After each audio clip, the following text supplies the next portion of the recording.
อนนี้กำลังสิขึ้นภูกับเอาผางขึ้นไปทำเอาหมู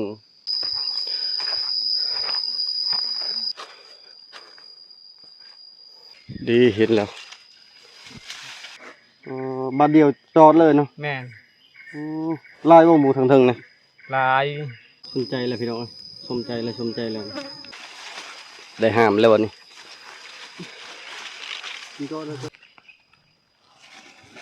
ตัวภูนั่นปล่อยเงินเด้อ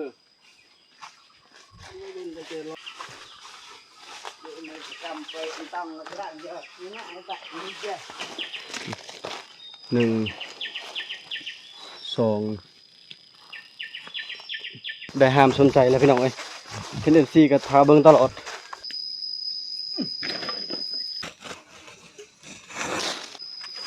เป็นบ่าวแล้วพิมพ์มาโฮมนี่เห็นยังก็เป็นแล้วบัดนี้มันก็บ่ได้ก็คือก็เอาบ่ได้เอามาเด้อคำแรกสุกคักแก้วบ่พางนี่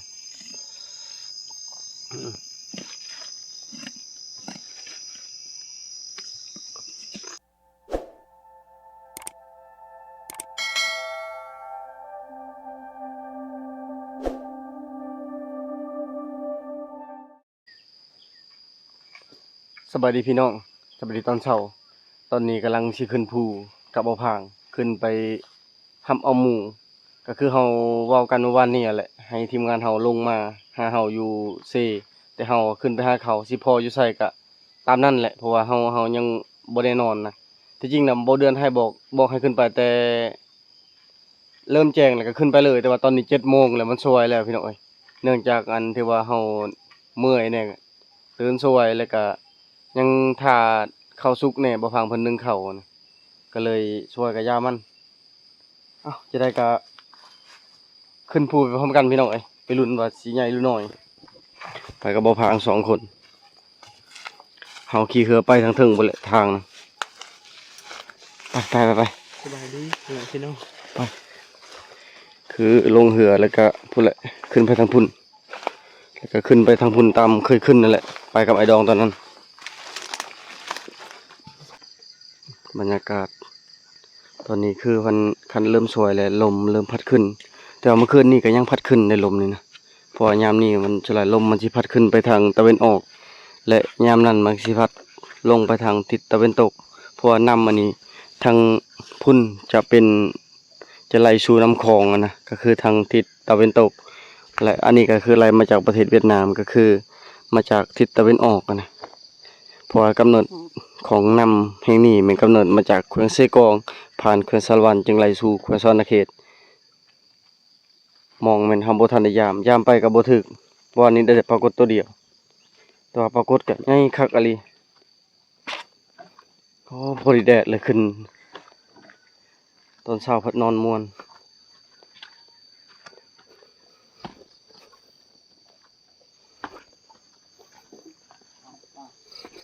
ปรากฏจะไว้ใช่แกแล้วพายไปปะนั่นบ่ได้ปะได้โอ้ใหญ่ครับอลิปรากฏนะประมาณใส่โลปลายพอดีมาโอ้ใหญ่อลิบรรยากาศดีครับอลิมื้อนี้ตอนเช้าบ่พาว่าฝนสิตกก็ว่าบ่แม่นน้ำหมอกอลิมันบ่ตกดอกเสียงนกก็แซ่ๆซั่นนี่เสียงนกเสียงไก่ขันแต่ว่าเฮาบ่ได้ไปรัดเสามันเมื่อยแน่ขึ้นกับพูดแหละบนนั้นบริไกลเราค่อยๆไป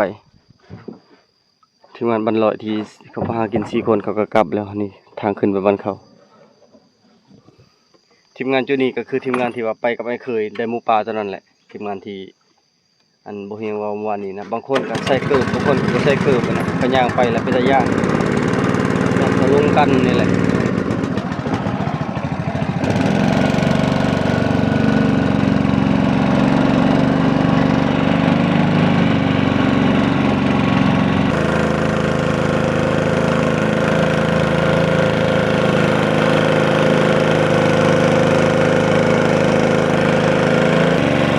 ผู้ที่เขาจะขึ้นไปตัวนี้ก็คือผู้ตัวนี้แหละตัวสูงนี่ เอาเบิ่งนี่คือว่าบ่ไกลแต่ว่าใช้เวลาย่างนี่ก็ประมาณ2 ชั่วโมงหรือจะระยะห่างนี่ประมาณ3หรือ4กิโล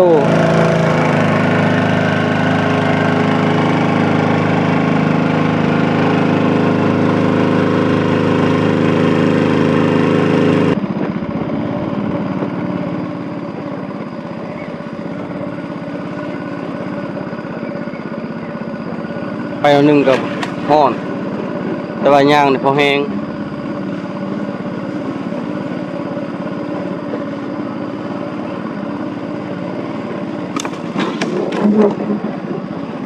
โอเคหยุด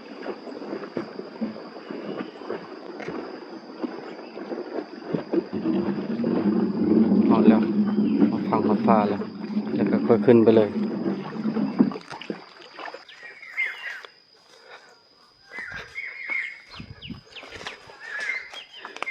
นกนี่ไปพร้อมกับหอกเด้ไปพร้อมไก่ป่าไปพร้อมกับหอกนกกระโดดผมนี่นะ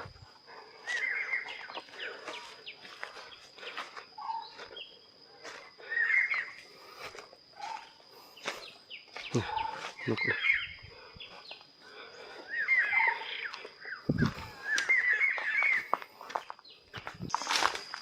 ตอนนี้เขายังทะลุไปทางใหญ่เลยแล้วก็ขึ้นไปทางใหญ่เลยหัวชิพอเข้าอยู่ใส่โอ้นกเท่านี้พุ่นนะ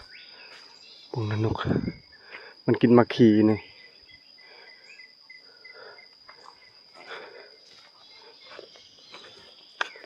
เขาบเดินขึ้นวันนี้เขาบเดินขึ้นวันนี้เขาลัดเอาแต่ทางแต่บนเขาอยู่พุ่นแล้วก็ลัดไปหาภูเลย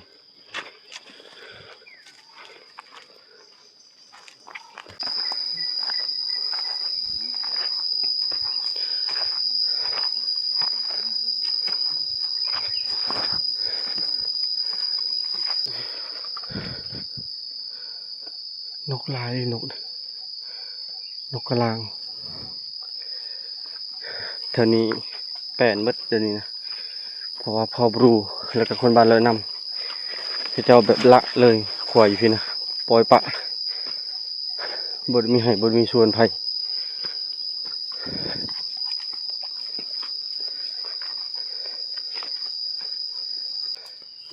ว้าเมื่อยแล้วพี่น้องเอ้ยฮันเอม4บนหัวเจ้าเถื่อนถือว่าย่างต้นนี้ย่างได้ไปประมาณ2 กิโลแล้วแต่บ่ทันได้พักซะเลยปกติแต่พุ่นมาฮอดพี่นี่เฮาสิได้พักประมาณ3หรือ4บอนแล้วแต่ว่ามื้อนี้แบบย่างแต่โตเปล่ามีแต่ปั้นข้าวเอาน้ำให้ทีมงานเฮาเพราะว่าบ่มีน้ำอยู่เทิงนะให้เพิ่นกิน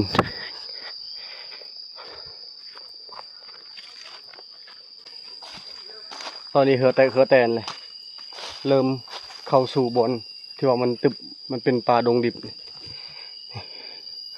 เบิดแล้วมันเป็นเหล่ามีแต่ป่าดงดิบขึ้นไปฮอดพุ่นเลยฮอดด่าน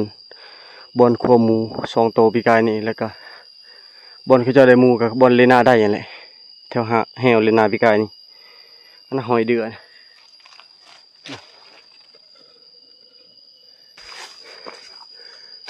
ขึ้นสันพูเรื่อยๆวันนี้โอ้ทางขึ้นโหดขนาดเลยนี่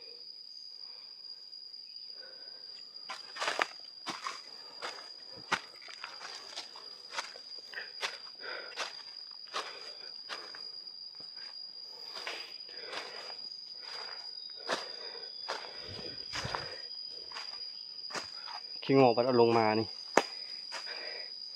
คือบอกเหี่ยงอะดอกบอกบ่เดือนว่าให้ครัวอยู่เทิงเลยนะครัวนี่ก็คือเฮาได้เผาคนเผาหยังออกแล้วก็เอาขี้เอาหยังออกมากันน้อยหนึงอะนะแล้วก็เฮาก็พากันแบกไผลาวคันว่าหามลงมานี่บ่เหี่ยงเคยหามเทื่อหนึงมันยาก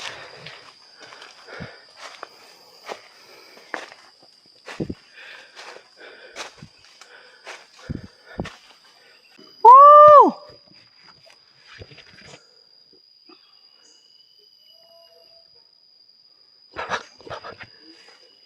โอ้มีหยังนะบ่ฮู้ฮอบ่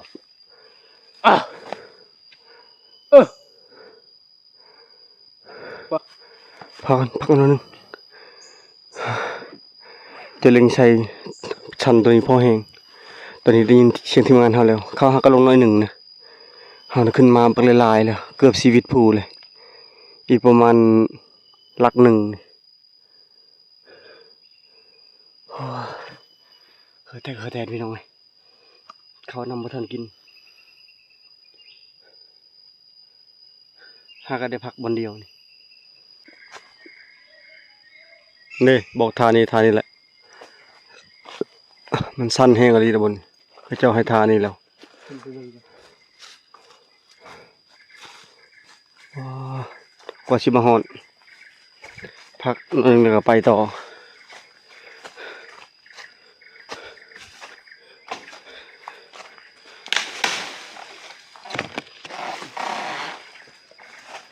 ตัดออกไหมเอาจะเอามีดมาอยู่บ่เอาลงยากเลยจังหน่อยนี่ฮู้ฮู้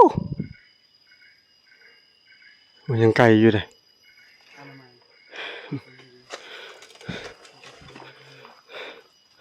โอ้ชันคักอลิน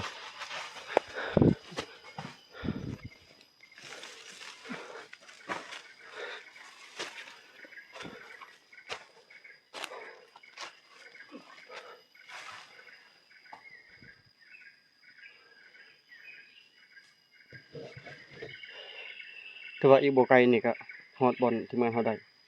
ถ้ามีเรื่องกุ้งให้เสียงนกแซวๆอยู่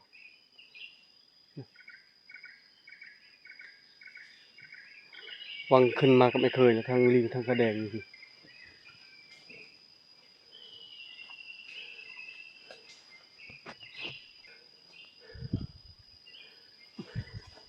เห็นเสียงมอดนี่แล้วมอดมองเพียงนี้นั่นหนึงยังกำลังลงมา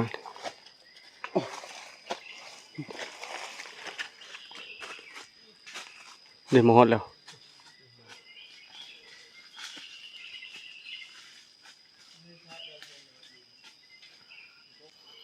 มอดแล้ว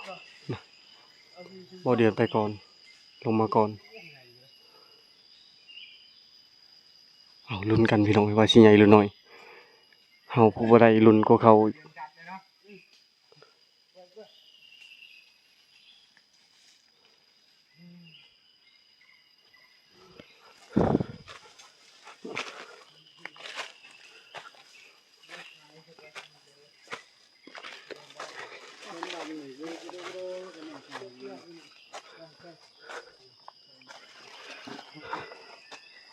เจ้าขึ้นมาทางนี้บ่วันนี้ ทางวัด ไผขึ้นมาทางนี้ตัดหวายมันใหม่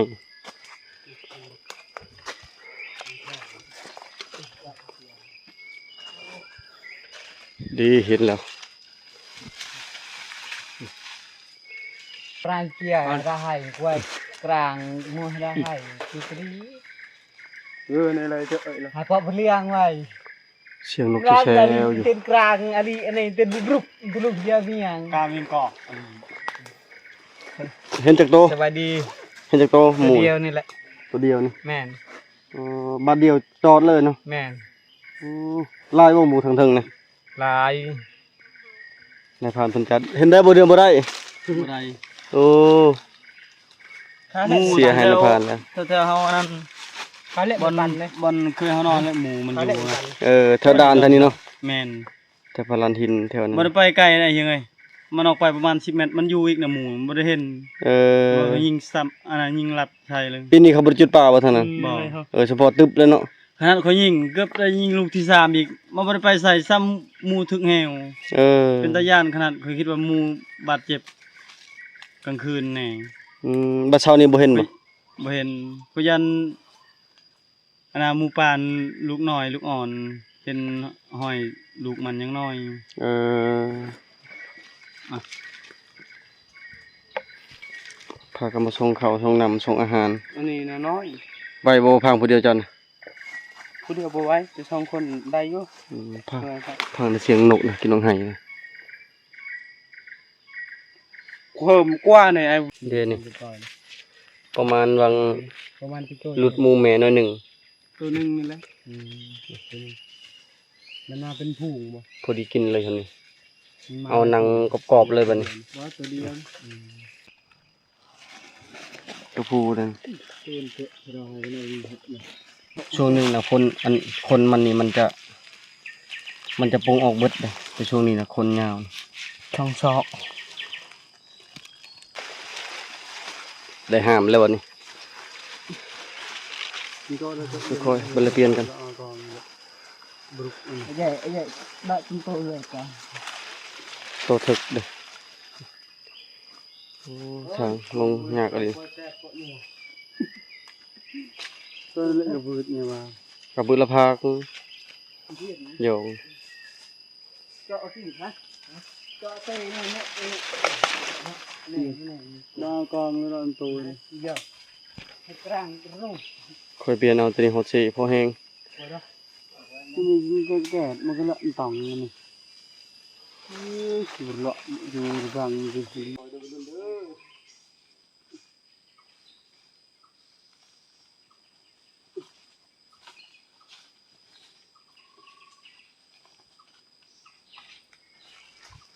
คอยรุ่นเด้อ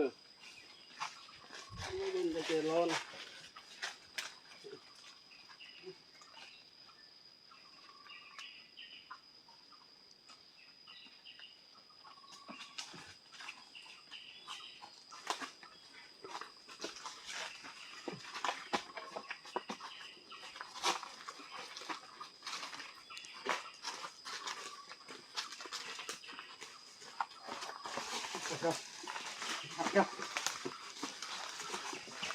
ตาเล่นบัวโปด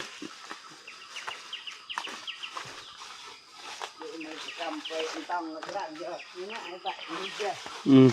Quất không có cái rang nữa, đừng làm tỏng chúng ta vang ra. Nghe ra cũng đi tỏng mình đi.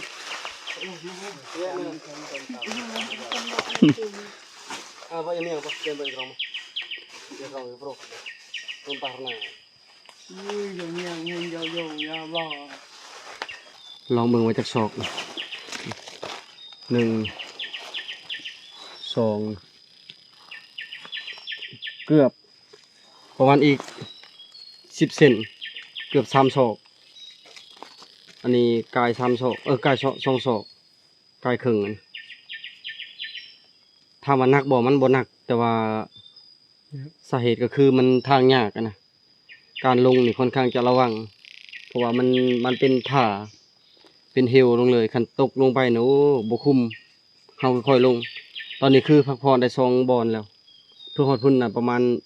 จักบอนบ่พังจะคิดว่าเจ้าน่ะไหวบ่ ประมาณ5 บ่ หาบ่ค่อยนี่กะว่า3ให้ฮอดเลย ฮะ ค่อยนี่3ให้ฮอดเลยเพิ่น บ่ทันกินข้าวเนี่ยเมื่อยแน่อันนี้บ่ทันกินข้าวเลยมันยังมีแฮงอยู่ได้ห้ามสนใจแล้วพี่น้องเอ้ยเทนเดนซีก็ท้าเบิ่งตลอดว่าจักมือต้องได้อันนี้เป็นทีมงานเฮาได้ก่อนมื้อหน้าจึงบ่เทิงได้เองถือว่าเป็นตัวแรกของปีเลยเทิงบ่ใหญ่แต่ก็พอได้กินนะได้ห้ามสนใจแล้วพักไป2-3 บอนละ2 บอนละบัดนี้คือสิฮอตเซเลยบัดนี้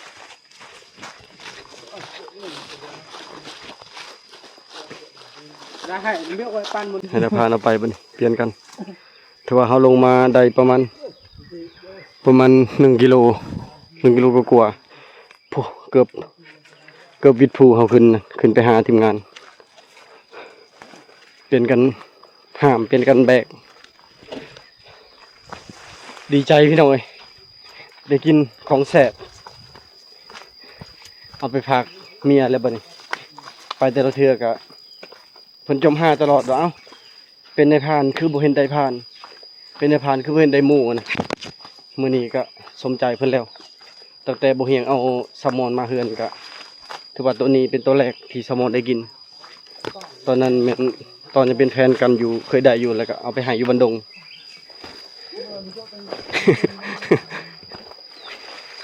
ทางมันยากแน่ก็มันก็ทูไทยกับไหม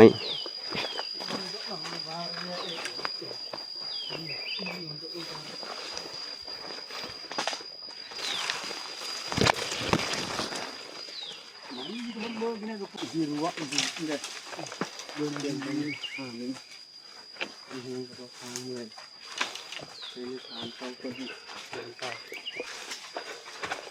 ่านี้มีแต่หอยงัวกระเจ้าควายกระเจ้ากระเจ้าไหว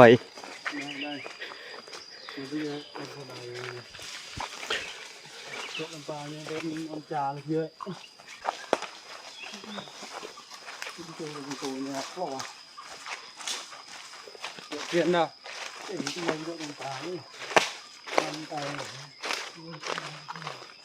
กระเดิงเพียงหน่อยรั่วกลางละ เปลี่ยนได้ปะนี่ให้นายพรานผู้จัดหันกับบ่าวพางปีนี้บ่เดือนต่อไปกับบ่เฮียงเปลี่ยนกันตลอดถือว่าอีกบ่ไกลนะอีกประมาณวัง600-700 เมตรก็ฮอดเชแล้ว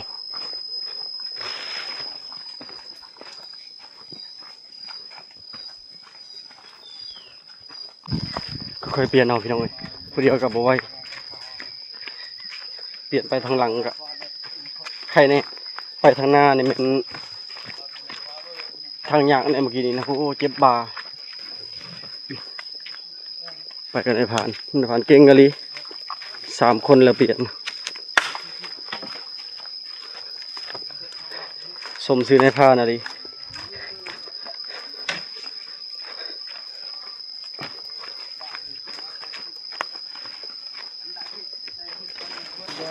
ไก่ชดแคมซีนี่ยังเปลี่ยนอยู่เปลี่ยนเอาบ่พางอีกทางหน้าพวกในผ่านเพิ่นบ่ไหวถือว่าเขาก็เปลี่ยนหลายเทื่อ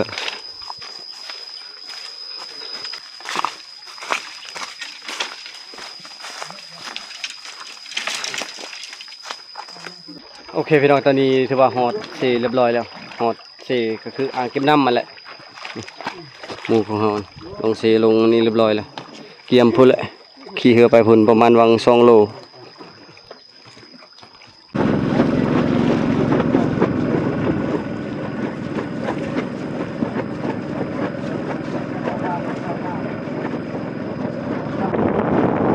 บ่อยากเสือซ้ำว่าเฮาเอาลงมาพุ่นจากจอมๆพุ่นแหละอีกนิดนึงก็บริวิตนะภูตัวนี้นี่บริวิตไปเลยอีกหน่อยหนึงพอดีขับเรือนลงมาฮอดคันหนึ่งมันเป็นคันนะมันมี3 คันขึ้นไปมันเป็น3 พักมันเป็นพัก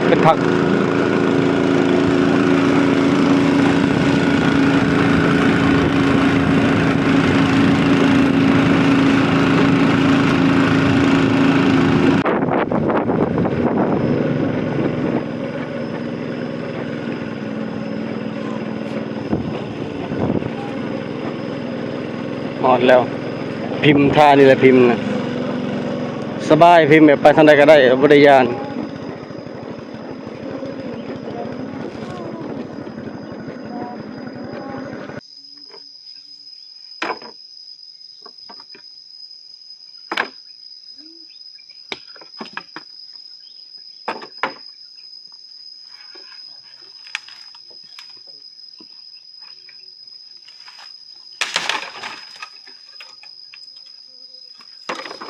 เก็บเล็กก็ต้องออกท้ายต้องออกครับ กะเทียมเลยกี่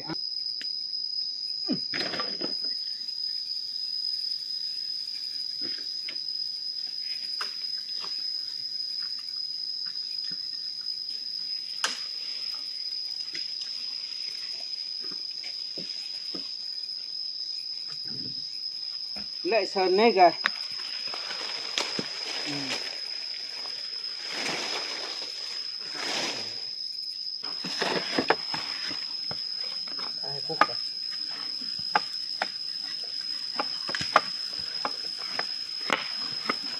mà cái cà ly này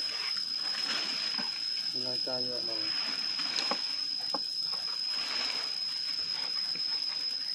nó đang thế rồi đâu đó đang thế một mua gì bên ali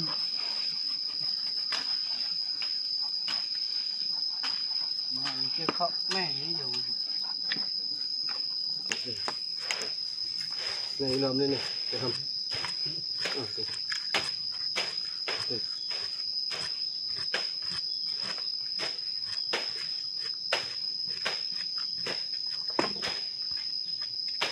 ตอนนี้พากันเผาคนแล้วก็ให้นั่งกรอบๆแฮมๆไม่ค่อยกิน ตอนนี้บ่มีไผกินข้าวเช้า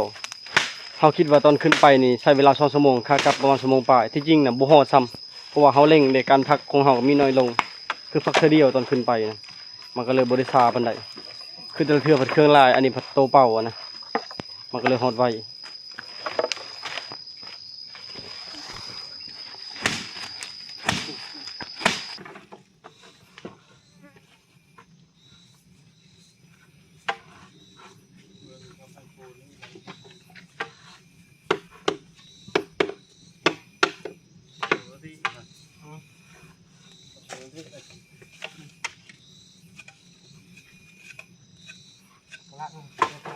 Quay là nó cao đi. Này còn mình qua này này được.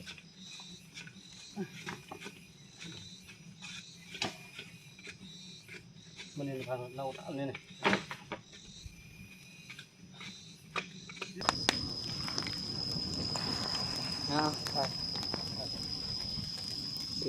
Đặt in raทำให้เขาตัดเกี่ยวจะพาจะติดอยู่ดิจะมึงหน้าเราตัดที่เราเกี่ยวตัวบัดตัวอยู่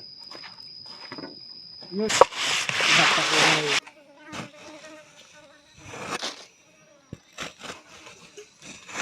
เห็ดแจวก่อน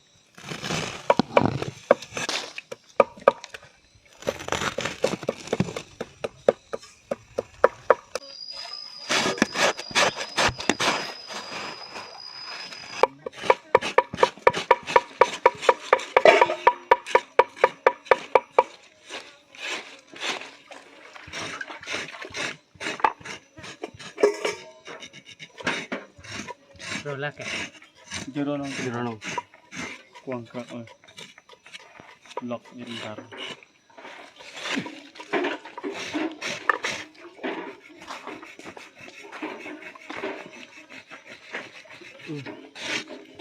Đường kia đấy.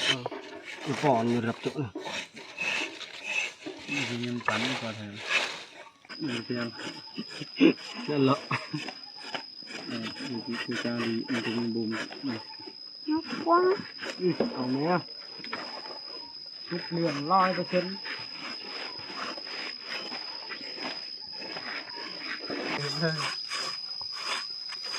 เป็นบ่าวแล้วพิมพ์มาโฮมนี่เป็นหยังก็เป็นแล้วบัดนี้11 ปีแล้วบ่ Yang bohong. 10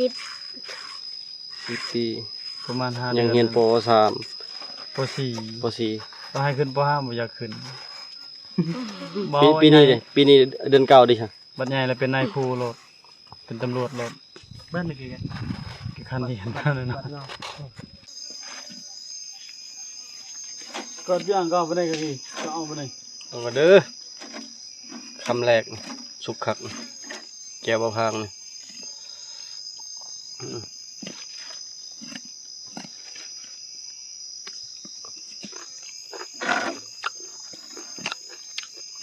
เปลี่ยนอนุญาตพ่อแม่พี่น้องกินทิพย์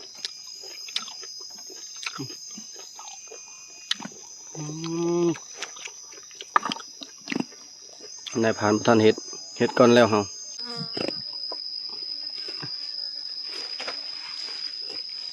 สินค้า ที่เขาก็โปรใหม่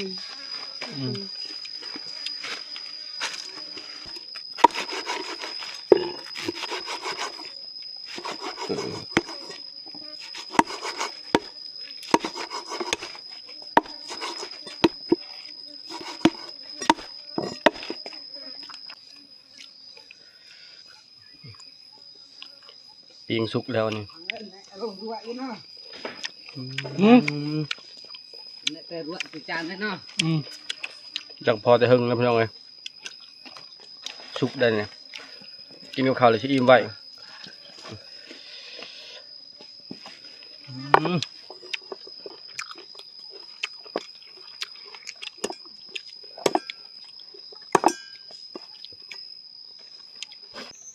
ก็มีแต่ชิ้นงามๆชิ้นติดหนังมีแต่ตัวงามเลยนี่บ่ฮู้ว่ายังเฮ็ดชมได้หรือบ่เพราะว่าได้แต่ประมาณ5 โมงแรกวันนี้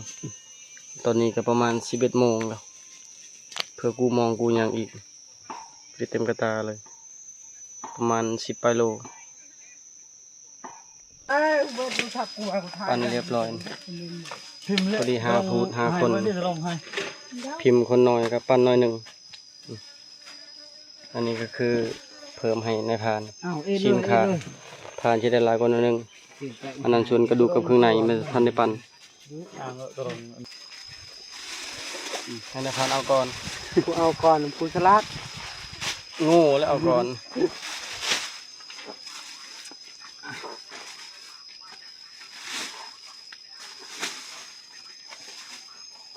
ถ้ามันจะเอาได้บ่เดินหายเลยละไม้ไว้แล้วละปั้นโอ้ได้ลายอยู่ได้ลายอยู่ เดี๋ยวไผได้ยินคำสดเลยไผ เนี่ย ไผก็มาคำสดนะพัง เลยผู้ประมาณเอาน้อย ไพ่ประมาณมันจะเจ้าเลยได้ตัวเดียวนี่ ไปได้หาแต้มลายกว่าลาวอีก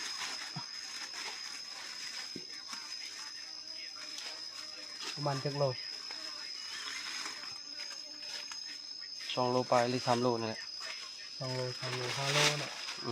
ดมกระดูกกลัว เฮ็ดพังเฮ็ดไปหางเฮ็ดไปม่วงเฮ็ดไปม่วง นั่นแหละว่าจะไล่เลือกกระกว่า นี่น่ะเจ็บอยู่มากันนี่เลย เลียน ได้เลย เฮ็ดเลยเต็มยังเฮ็ดตัวยัง ไปมันบวงคอยเอ็ดเลย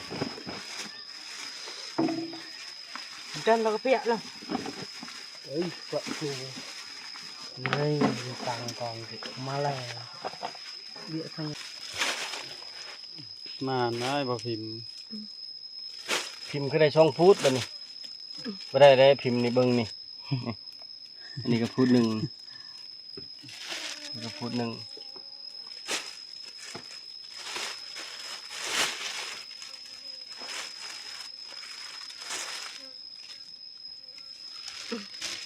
โอ้หนังงาม ยาวเบิดเลย จับเวลาไม่พิมพ์จับเวลาแล้วจับคือยามนี่ ยาวเบิดเด้อจงไว้เด้อ ๆมือโบราณแล้วจับนั่นแล้วพิมพ์นะกินนี่บายห่ำอยู่ กินแล้วหำมันพิมพ์หำหมู เรื่องทางนั้นหนาวนี่ คือแต่งกระดาษตึงโอคือเร่งห้างหาง กระริ่ง เอาบัดนี้เก็บเอากระดูกบัดนี้กระดูกแล้วยังข้างในอีกบัดนี้ นี่ก็ติ ตึงโอคืออะไรปะ กระดูก ตึง ออมใส่ โอไม่เร่งเร่ง กับวายกับซาน เร่งแบบดี ปารยับ ตัวนี่คืออะไร ผมกับพิมพ์ตัวเองของพางหัวแต่เนี่ยของพางนี่ ปาร นี่ ยับ ตัวเยอะฮะตัวเยอะนะก็ละเด้อ ตอนนี้เอ้ยงานพัง รอไงลงกระชอนี่ไงครับ ที่ดำ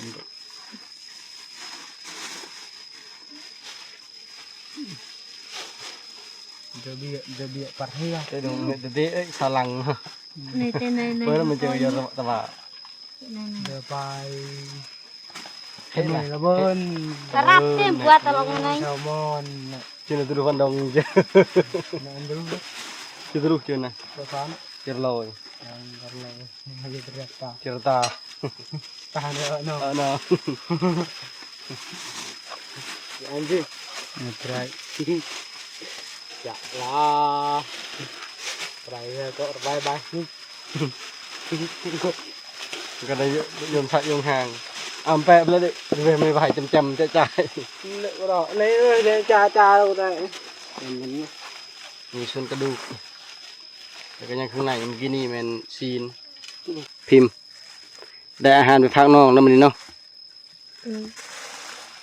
ได้ลายแล้ว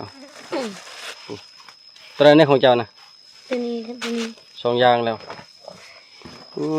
มาหอมนี่มาน้ำพิมพ์แล้วพิมพ์บ่ได้มาดนมาปุ๊บแล้วก็มันปั๊บเลยได้โอ้บ่ธรรมดาลีหอมหน้าก็มาอีกเด้อเขาเฮียนก็ยังดนอยู่พูดดนเก่าพุ่นเขาป่าก่อนอยู่แต่เฮือนจนรอโพดอยู่เฮือนลายนะมาให้ดำให้แล่แน่มาอยู่ป่านะถึกแดดถึกฝนแน่อยู่เฮือนเฮ็ดหยังอยู่เฮือนน่ะบ่ได้เฮ็ดหยังคิดว่าบ่ลืมผู้สาวบ่แม่นดอก โอ้ ไป ขายความรอ อันนี้บ่เคยให้บ่พี่ นี่ ขโมยเดินลายอีหลีผู้อ๋อเป็นนั่นเป็นยาปั้นคือกันเนาะข่อยก็บ่ฟังเนาะ ผู้แม่เห็นบอก ผู้แบ่งกันได้หลายต้องใส่บ่นี่ มาพิมพ์ ข้างใน อยู่กลมเนาะ เรียน จะไม่อยู่เลยนะ นั่น เราได้เตียง เรียนเป็นยังไงจะไปอันนี้มาหนึ่งตัวน้องเหรอแล้วก็มือตรักมาเยี่ยมเลยเรื่อยๆไปตลอดนักเดี๋ยวจะพาจับเถอะไปหนึ่งพาในเราไปจะ สมบูรณ์เลยเด้อ นั่นเองนั่นอยู่เลย ผมไปทำงานเอ็ด งอเดียว น่ะ เล่นเงินเดียวเลย แล้วก็เลยผม ส่วนข้างใน เด็กเสียงก็ในยินโยกอดิ ส่วนกระดูกแล้วก็ส่วน ใน สี บ้างโอ้พี่ยินยิงโต มันถึงห้างนี่ ใช่เด็กหลัง พอได้กินหลายคาบอยู่แต่ว่าฮอตบานเขาก็ยังคิดแบ่งให้อ้ายให้น้องอีก แกมก็ฟัง